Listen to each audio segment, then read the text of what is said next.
Chapter 2. The First of the Three Spirits.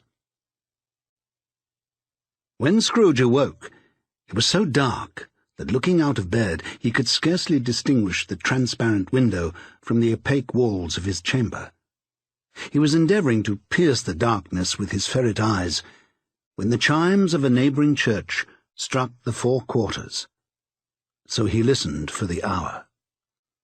To his great astonishment, the heavy bell went on from 6 to 7, and from 7 to 8, and regularly up to 12, then stopped. 12. It was past 2 when he went to bed. The clock was wrong. An icicle must have got into the works. 12. He touched the spring of his repeater to correct this most preposterous clock. Its rapid little pulse beat 12, and stopped. "Why, it isn't possible," said Scrooge, "that I can have slept through a whole day and far into another night. It isn't possible that anything has happened to the sun, and this is 12 at noon." The idea being an alarming one, he scrambled out of bed and groped his way to the window. He was obliged to rub the frost off with the sleeve of his dressing-gown before he could see anything, and could see very little then. All he could make out was that it was still very foggy and extremely cold, and that there was no noise of people running to and fro and making a great stir, as there unquestionably would have been if night had beaten off bright day and taken possession of the world. This was a great relief, because 3 days after sight of this first of exchange, paid to Mr. Ebenezer Scrooge or his order, and so forth, would have become a mere United States security if there were no days to count by. Scrooge went to bed again, and thought, and thought, and thought it over and over, and could make nothing of it. The more he thought, the more perplexed he was, and the more he endeavoured not to think, the more he thought Marley's ghost bothered him exceedingly. Every time he resolved within himself, after mature inquiry, that it was all a dream, his mind flew back like a strong spring released to its first position, and presented the same problem to be worked all through. Was it a dream or not? Scrooge lay in this state until the chime had gone 3 quarters more, when he remembered on a sudden that the ghost had warned him of a visitation when the bell tolled 1. He resolved to lie awake until the hour was past, and considering that he could no more go to sleep than go to heaven, this was perhaps the wisest resolution in his power. The quarter was long, that he was more than once convinced he must have sunk into a doze unconsciously and missed the clock. At length it broke upon his listening ear. Ding-dong. 1/4 past, said Scrooge, counting. Ding-dong. 1/2 past, said Scrooge. Ding-dong. 1/4 to it, said Scrooge. Ding-dong. The hour itself, said Scrooge triumphantly, and nothing else. He spoke before the hour bell sounded, which it now did with a deep, dull, hollow, melancholy 1. Light flashed up in the room upon the instant, and the curtains of his bed were drawn. The curtains of his bed were drawn aside, I tell you, by a hand. Not the curtains at his feet, nor the curtains at his back, but those to which his face was addressed. The curtains of his bed were drawn aside, and Scrooge, starting up into a half-recumbent attitude, found himself face to face with the unearthly visitor who drew them. As close to it as I am now to you, and I am standing in the spirit at your elbow. It was a strange figure, like a child, yet not so like a child as like an old man, viewed through some supernatural medium, which gave him the appearance of having receded from the view and being diminished to a child's proportions.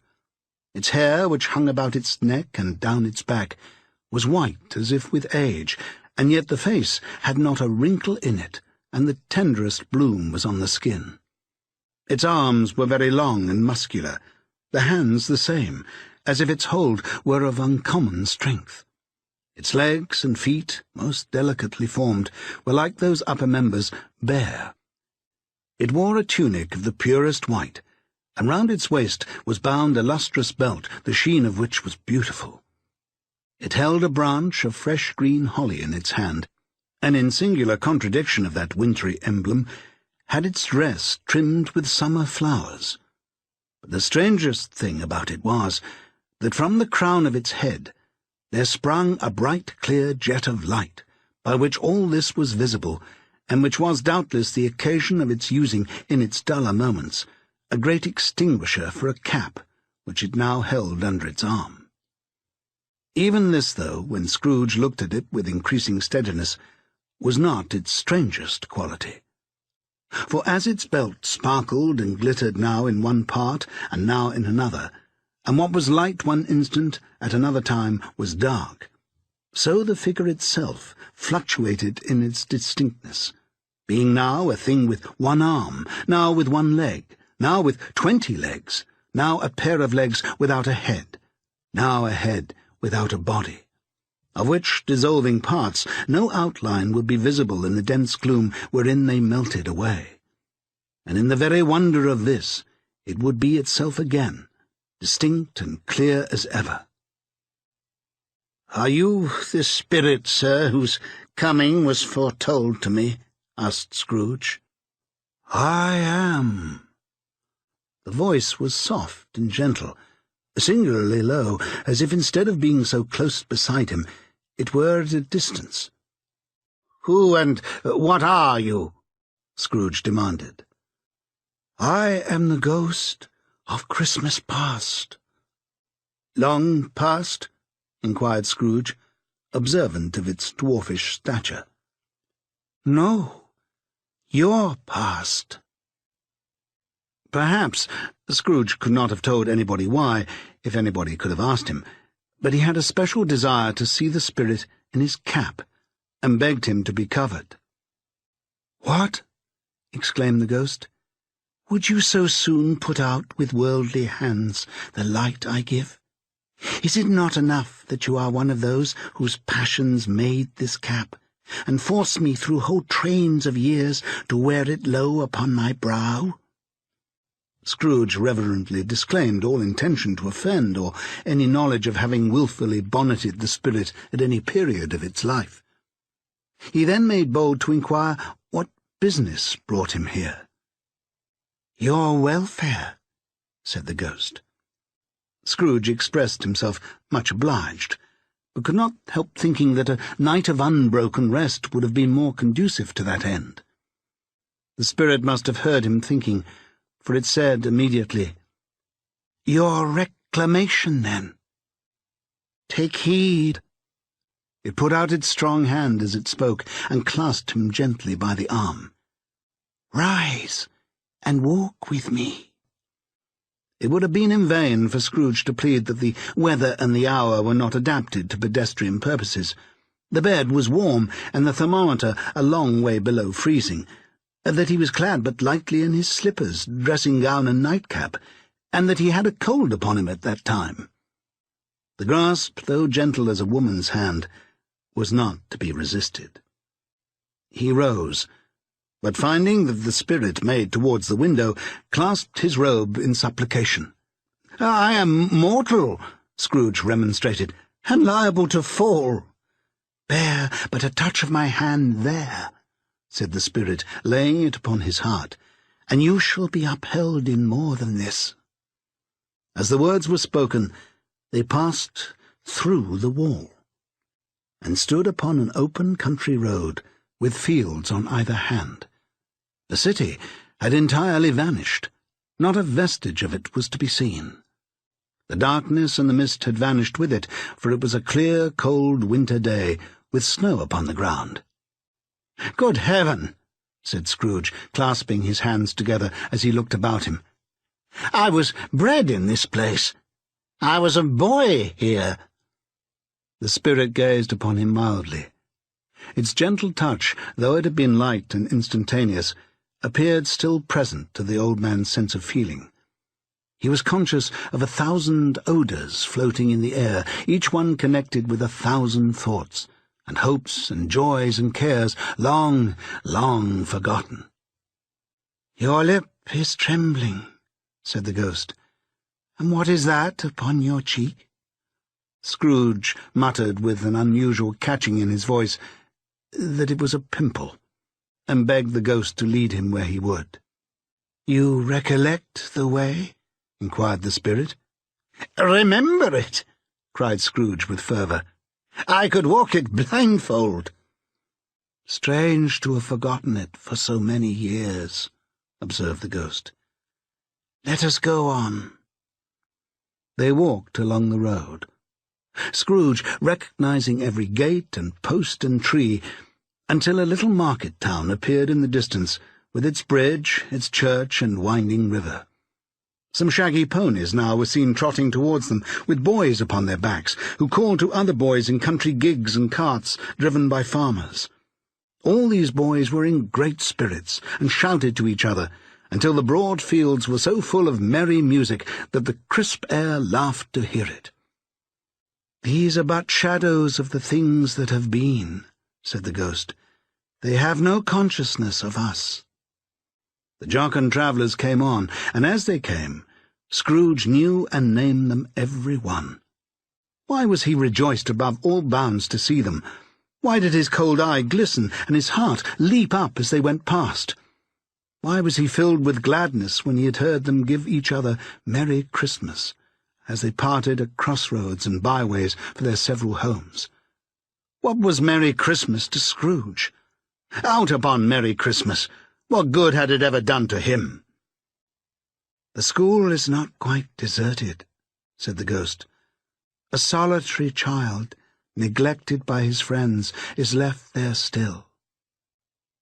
Scrooge said he knew it, and he sobbed. They left the high road by a well-remembered lane, and soon approached a mansion of dull red brick, with a little weathercock-surmounted cupola on the roof, and a bell hanging in it. It was a large house, but one of broken fortunes, for the spacious offices were little used, their walls were damp and mossy, their windows broken, and their gates decayed. Fowls clucked and strutted in the stables, and the coach-houses and sheds were overrun with grass. Nor was it more retentive of its ancient state within, for entering the dreary hall and glancing through the open doors of many rooms, they found them poorly furnished, cold and vast. There was an earthy savour in the air, a chilly bareness in the place which associated itself somehow with too much getting up by candlelight, and not too much to eat. They went, the ghost and Scrooge, across the hall to a door at the back of the house. It opened before them and disclosed a long, bare, melancholy room, made barer still by its lines of plain deal forms and desks. At one of these, a lonely boy was reading near a feeble fire, and Scrooge sat down upon a form and wept to see his poor, forgotten self as he used to be. Not a latent echo in the house, not a squeak and scuffle from the mice behind the panelling, not a drip from the half-thawed water-spout in the dull yard behind, not a sigh among the leafless boughs of one despondent poplar, not the idle swinging of an empty storehouse door, no, not a clicking in the fire, but fell upon the heart of Scrooge with a softening influence, and gave a freer passage to his tears.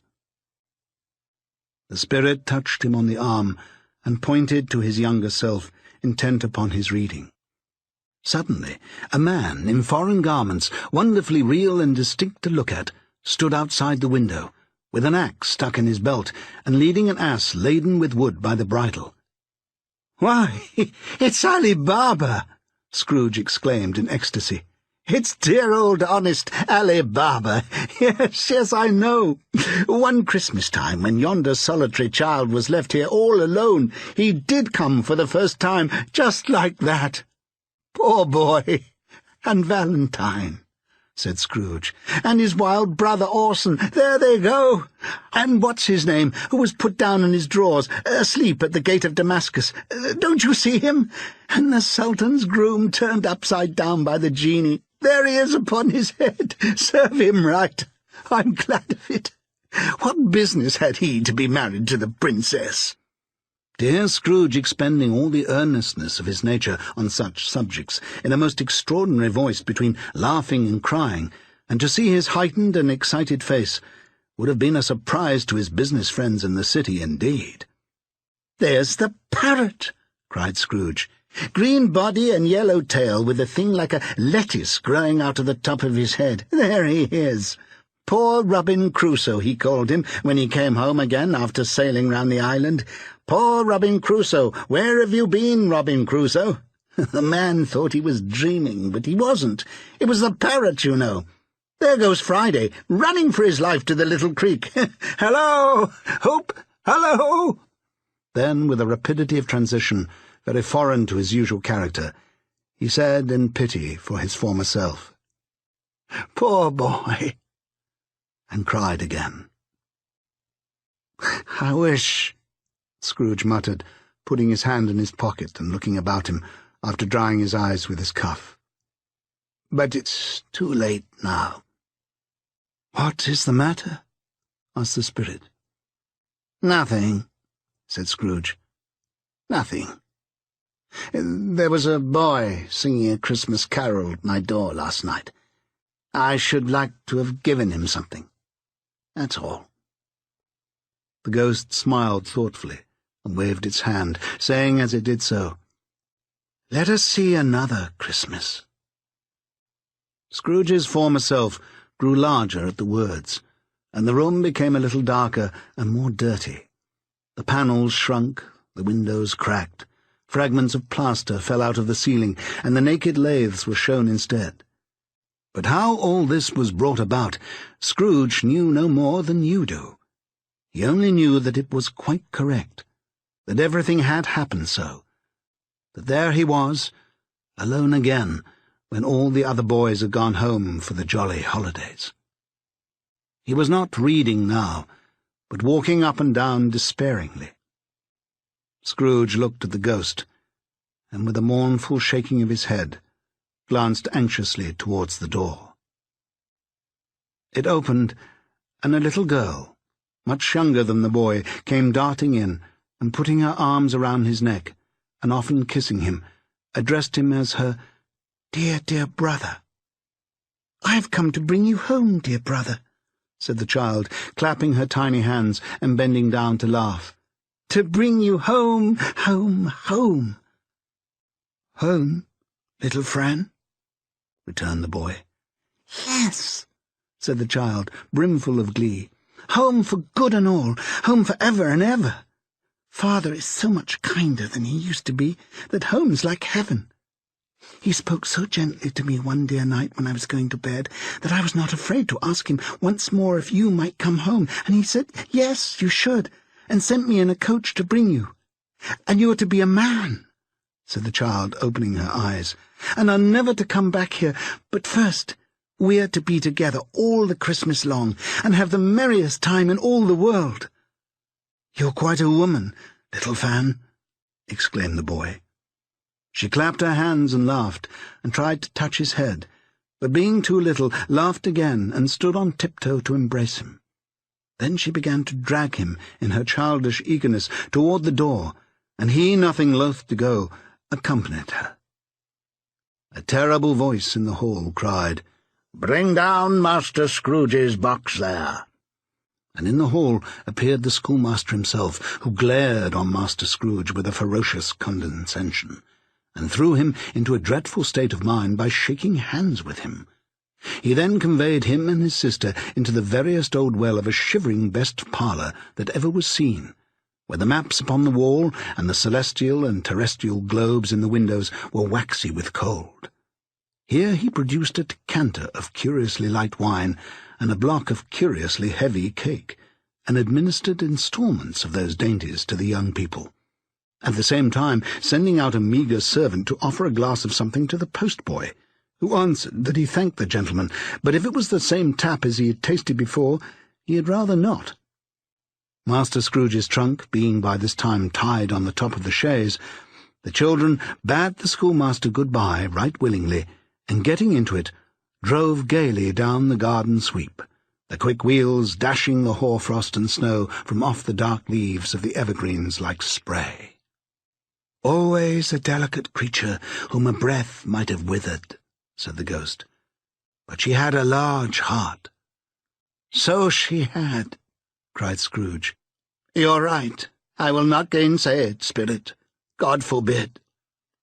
"She died a woman," said the ghost, "and had, as I think, children." "One child," Scrooge returned. "True," said the ghost. "Your nephew." Scrooge seemed uneasy in his mind, and answered briefly, "Yes." Although they had but that moment left the school behind them, they were now in the busy thoroughfares of a city, where shadowy passengers passed and repassed, where shadowy carts and coaches battled for the way, and all the strife and tumult of a real city were. It was made plain enough by the dressing of the shops that here, too, it was Christmas time again. But it was evening, and the streets were lighted up. The ghost stopped at a certain warehouse door, and asked Scrooge if he knew it. "Know it?" said Scrooge. "Was I apprenticed here?" They went in. At sight of an old gentleman in a Welsh wig sitting behind such a high desk that if he had been 2 inches taller he must have knocked his head against the ceiling, Scrooge cried in great excitement, "Why, it's old Fezziwig! Bless his heart! It's Fezziwig alive again!" Old Fezziwig laid down his pen and looked up at the clock, which pointed to the hour of 7. He rubbed his hands, adjusted his capacious waistcoat, laughed all over himself from his shows to his organ of benevolence, and called out in a comfortable, oily, rich, fat, jovial voice, "Yo there, Ebenezer, Dick!"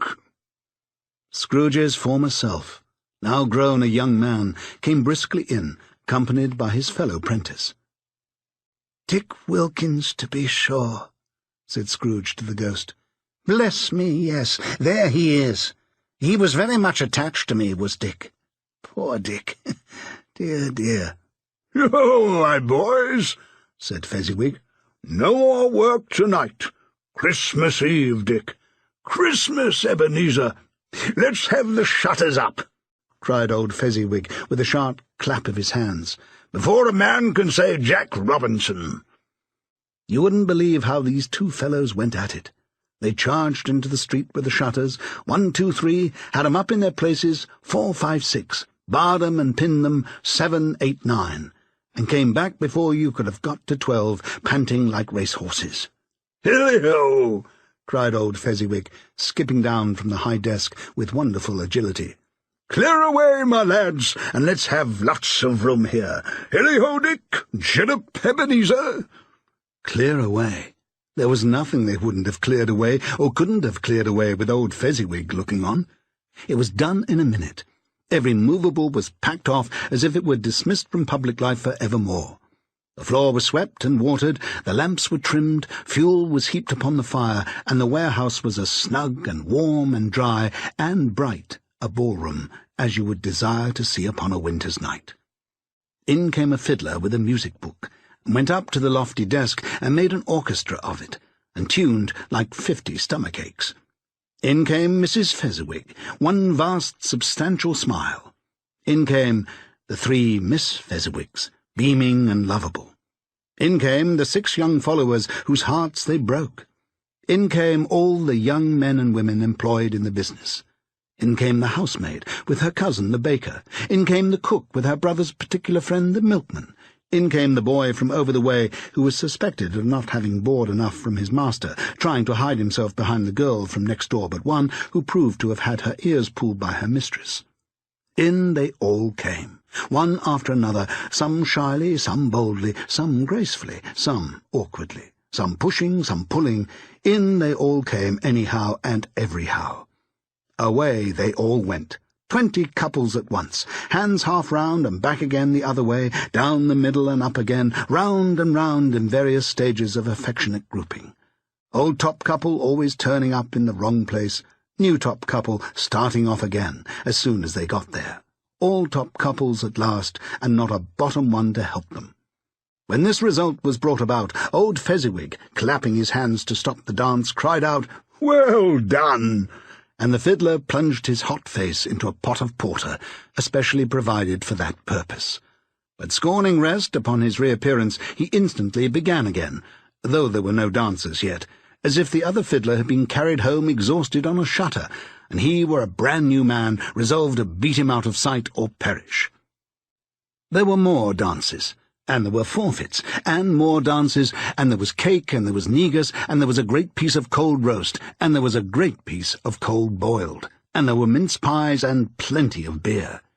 But the great effect of the evening came after the roast and boiled, when the fiddler, an artful dog-mind, the sort of man who knew his business better than you or I could have told it him, struck up Sir Roger de Coverley.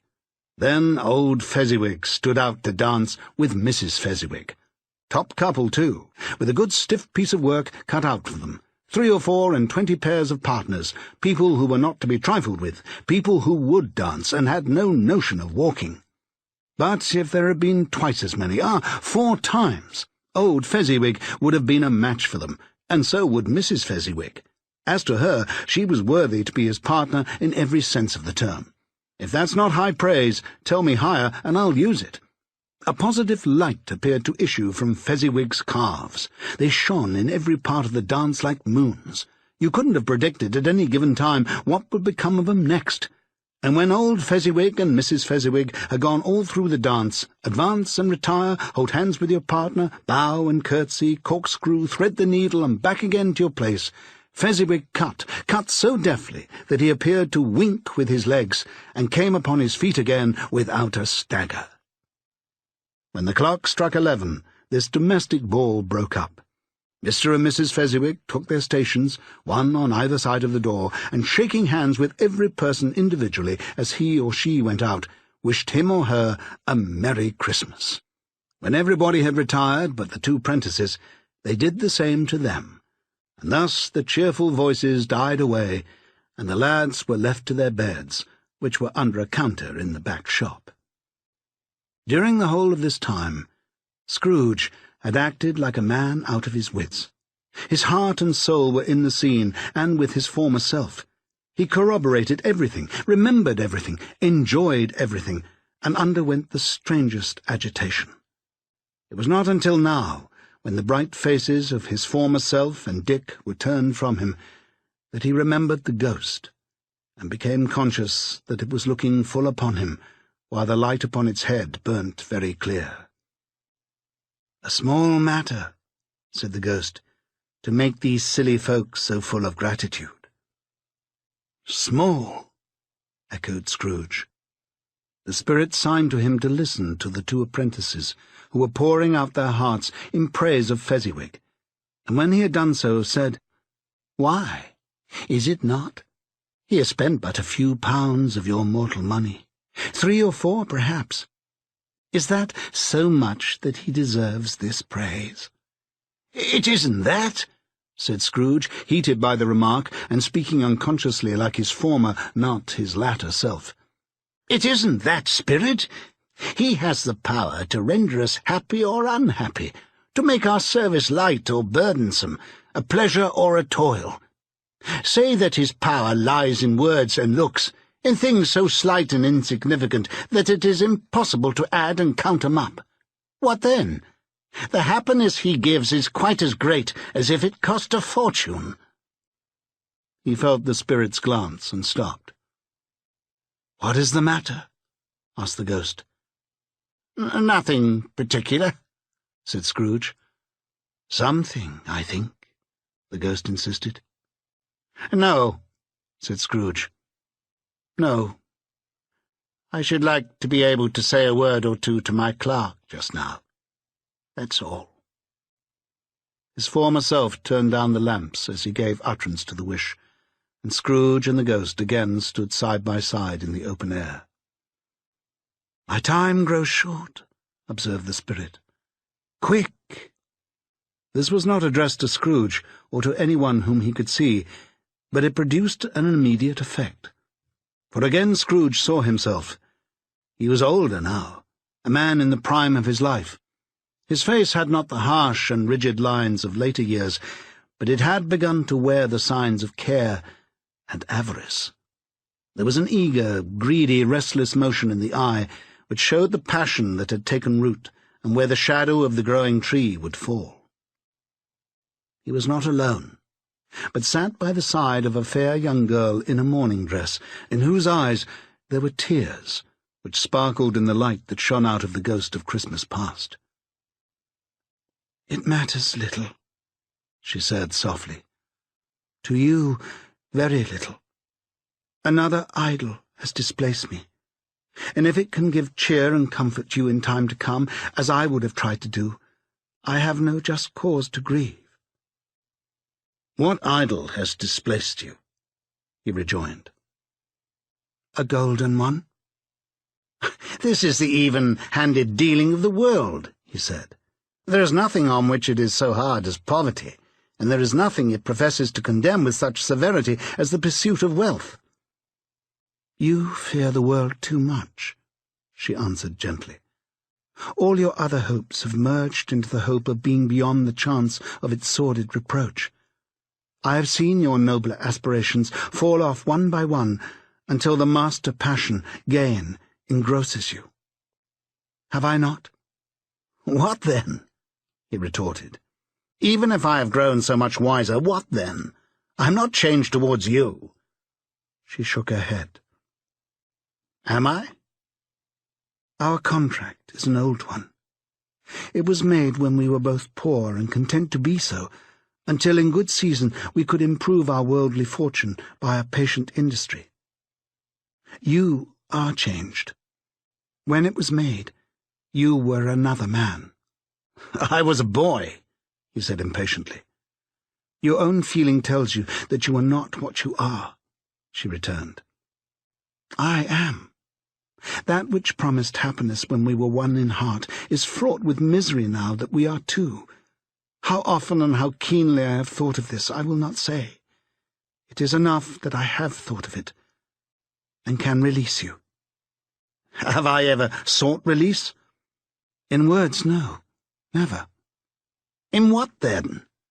"In a changed nature, in an altered spirit, in another atmosphere of life, another hope as its great end.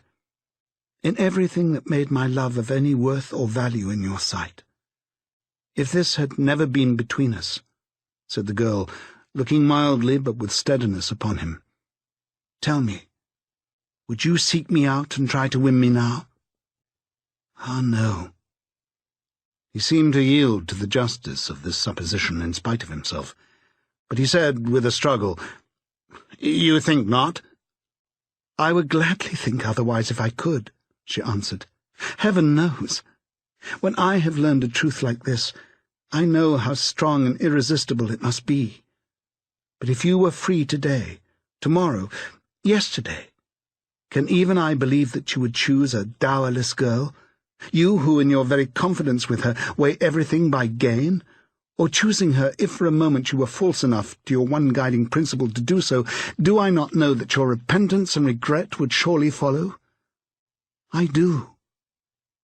And I release you, with a full heart, for the love of him you once were." He was about to speak, but with her head turned from him, she resumed, "You may, the memory of what is past half makes me hope you will, have pain in this. A very, very brief time, and you will dismiss the recollection of it, gladly, as an unprofitable dream from which it happened well that you awoke. May you be happy in the life you have chosen." She left him, and they parted. "Spirit," said Scrooge, "show me no more. Conduct me home. Why do you delight to torture me?" "One shadow more," exclaimed the ghost. "No more!" cried Scrooge. "No more! I don't wish to see it. Show me no more." But the relentless ghost pinioned him in both his arms and forced him to observe what happened next. They were in another scene and place, a room not very large or handsome, but full of comfort. Near to the winter fire sat a beautiful young girl, so like that last that Scrooge believed it was the same, until he saw her, now a comely matron sitting opposite her daughter. The noise in this room was perfectly tumultuous, for there were more children there than Scrooge in his agitated state of mind could count. And unlike the celebrated herd in the poem, they were not 40 children conducting themselves like one, but every child was conducting itself like 40. The consequences were uproarious beyond belief, but no one seemed to care. On the contrary, the mother and daughter laughed heartily and enjoyed it very much, and the latter, soon beginning to mingle in the sports, got pillaged by the young brigands most ruthlessly. What would I not have given to one of them? Though I never could have been so rude. No, no, I wouldn't for the wealth of all the world have crushed that braided hair and torn it down, and for the precious little shoe I wouldn't have plucked it off. God bless my soul, to save my life. As to measuring her waist in sport as they did, bold young brood, I couldn't have done it. I should have expected my arm to have grown round it for a punishment, and never come straight again. And yet I should have dearly liked, I own, to have touched her lips, to have questioned her, that she might have opened them, to have looked upon the lashes of her downcast eyes and never raised a blush, to have let loose waves of hair, an inch of which would be a keepsake beyond price. In short, I should have liked, I do confess, to have had the lightest licence of a child, and yet to have been man enough to know its value. But now a knocking at the door was heard, and such a rush immediately ensued that she, with laughing face and plundered dress, was borne toward it, the centre of a flushed and boisterous group, just in time to greet the father, who came home attended by a man laden with Christmas toys and presents. Then the shouting and the struggling, and the onslaught that was made on the defenceless porter, the scaling him with chairs for ladders to dive into his pockets, despoil him of brown paper parcels, hold on tight by his cravat, hug him around the neck, pommel his back, and kick his legs in irrepressible affection. The shouts of wonder and delight with which the development of every package was received. The terrible announcement that the baby had been taken in the act of putting a doll's frying-pan into his mouth, and was more than suspected of having swallowed a fictitious turkey glued on a wooden platter. The immense relief of finding this a false alarm. The joy and gratitude and ecstasy, they are all indescribable alike. It is enough that by degrees the children and their emotions got out of the parlour, and by one stair at a time up to the top of the house, where they went to bed, and so subsided. And now Scrooge looked on more attentively than ever, when the master of the house, having his daughter leaning fondly on him, sat down with her and her mother at his own fireside. And when he thought that such another creature, quite as graceful and as full of promise, might have called him father, and been a springtime in the haggard winter of his life, his sight grew very dim indeed. "Belle," said the husband, turning to his wife with a smile, "I saw an old friend of yours this afternoon." "Who was it?" "Guess." "How can I? Tut, I don't know," she added in the same breath, laughing as he laughed. "Mr. Scrooge?" "Mr. Scrooge it was. I passed his office window, and as it was not shut up, and he had a candle inside, I could scarcely help seeing him. His partner lies upon the point of death, I hear, and there he sat alone. Quite alone in the world, I do believe." "Spirit," said Scrooge in a broken voice, "remove me from this place." "I told you these were shadows of things that have been," said the ghost, "that they are what they are. Do not blame me." "Remove me," Scrooge exclaimed. "I cannot bear it." He turned upon the ghost, and seeing that it looked upon him with a face in which in some strange way there were fragments of all the faces it had shown him, wrestled with it. "Leave me. Take me back. Haunt me no longer." In the struggle, if that can be called a struggle, in which the ghost, with no visible resistance on its own part, was undisturbed by any effort of its adversary, Scrooge observed that its light was burning high and bright, and dimly connecting that with its influence over him, he seized the extinguisher cap, and by a sudden action pressed it down upon its head. The spirit dropped beneath it, so that the extinguisher covered its whole form, but though Scrooge pressed it down with all his force, he could not hide the light which streamed from under it in an unbroken flood upon the ground. He was conscious of being exhausted, and overcome by an irresistible drowsiness, and further, of being in his own bedroom. He gave the cap a parting squeeze, in which his hand relaxed, and had barely time to reel to bed before he sank into a heavy sleep.